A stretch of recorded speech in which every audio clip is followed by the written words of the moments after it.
Hi there, welcome to my views. And two news stories. Firstly, yesterday I talked about Fano commander's disappearance. Mere Vadajo has not been seen recently, and he appeared in an interview a few hours ago. Another Fano commander was with him too, Colonel Mogus, and Colonel Mogus spoke. Mere Vadajo spoke as well. Colonel Mogus raised some important points. What did he say details for you? Secondly, Getachew Reda was interviewed by Channel 4. Channel 4 has published a report about humanitarian situation in Tigray. And several people contacted me saying, Sajid, maybe Getachew is not on good terms with the Ethiopian federal government. How do you see Getachew's interview? Can we say that there are serious issues between the federal government and Tigray interim government, unresolved issues? Firstly, viewers, मेरे वो जो East Amhara Fano commander and Colonel Mogus guy, another Fano group commander, appeared together yesterday in an interview. There the two spoke. Rumors going around about Mere Vodajo that where he is. He spoke and Colonel Mogus spoke as well. The video is being shared by Profano elements, Profano news outlets. What did Colonel Mogus say? Colonel Mogus made some important announcements. Firstly, he said that soon a central command of all Fano groups will be established. That is why maybe he was seen with Mere Vadajo, because Mere Vadajo is difficult to be taken on board, by the way. Because Mere Vadajo criticized APF, if you remember, a few months ago. He said APF of Skandar Naga had no presence in Wollo. After that, Skandar visited Wollo, Skandar visited Shoa as well. So firstly, a central command of Fano groups is in the making, though when will it be established, we don't know. So far, on zonal level, Fano groups are being organized. Later, we could see a central level setup, political or military command center, that remains to be seen. Secondly, the colonel talked about shortage of weapons. He said, we won Adwa when we did not have heavy weapons. So, yes, we don't have heavy weapons, but we will win. And then he said that government betrayed, Abiy Ahmed betrayed Fano. Fano fought against Tigray forces, but after that, Abiy started killing Amhara people. He asked youth to join Fano groups. He criticized the MOU between Ethiopia and Somaliland. That is what all Fano groups say, by the way. They are not in support of the MOU. Maybe they see an ally in the form of Somalis. So that is why they don't want to support the government. And Colonel Mogus claimed that in other regions too, some groups are in contact with Fano. And soon announcements will be made. Fano has long been trying to find allies. Allies in Ethiopia, outside Amhara region, and outside Ethiopia as well. But so far, it has not been able to find any significant ally. Let's see.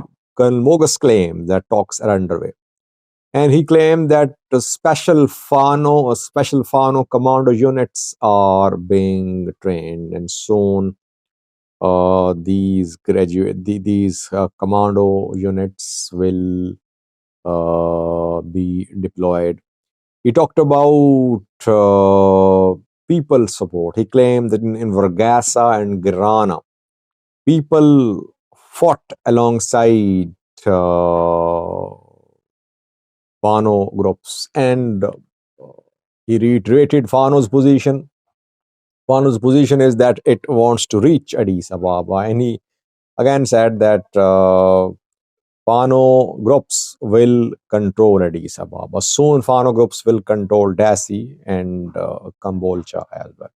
This is what the colonel said. Mere Vadajo was there too. He spoke as well. He also called for unity in Amhara people. He called upon the people to unite, groups to unite, and to support the Fano groups. And the colonel, by the way, threatened Prosperity Party members, militia member. He said that they will not be tolerated. Even their families, their wives and children will not be allowed to walk safely in Amhara. It's a very strong message, a strong threat from colonel to those who are supporting the military operation. So this is what is happening. By the way, these Fano commanders are accessible to media. They are interviewed. They publish their messages, video messages in most cases, but government does not know where they are. That just shows these Fano groups have a better intelligence collection system than that of the government. Government's drones can easily target these meetings, but government does not have the required information about the whereabouts of these Fano commanders. And since Fano commanders are there, it means that they are able to organize people. That is why Fano groups are getting bigger, because commanders are there. Commanders are able to move freely, and that is how they are expanding their activities. Second was Getachew Reda was interviewed by Channel 4 around 48 hours ago. Channel 4 has published a report about humanitarian situation in Tigray. Getachew spoke about deaths from hunger in Tigray. He spoke about famine too. And the host asked some very tough questions. Questions like, federal government is denying any famine in Tigray, so what is Tigray's position? Aid was stolen in Tigray, so what is Tigray doing? And Abiy was given an award by United Nations organization, and Abiy said that his commitment is to zero hunger while people are dying. All these very tough questions posed to Getachew. Getachew, by the way, is walking a very tight line these days. He is a regional president, interim regional president. He represents his people. His people are dying. And on the other hand, he wants to have a good working relationship with federal government too, because without federal government support, Getachew's government, interim government, cannot continue, it cannot survive. How to create this fine balance? Getachew is facing criticism at home in Tigray. People say he is basically an asset of Prosperity Party. He's PM Abiy's asset.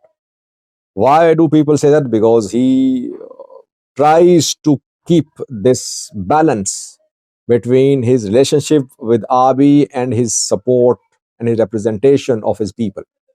But I think in his interview, he spoke very responsibly in a diplomatic manner.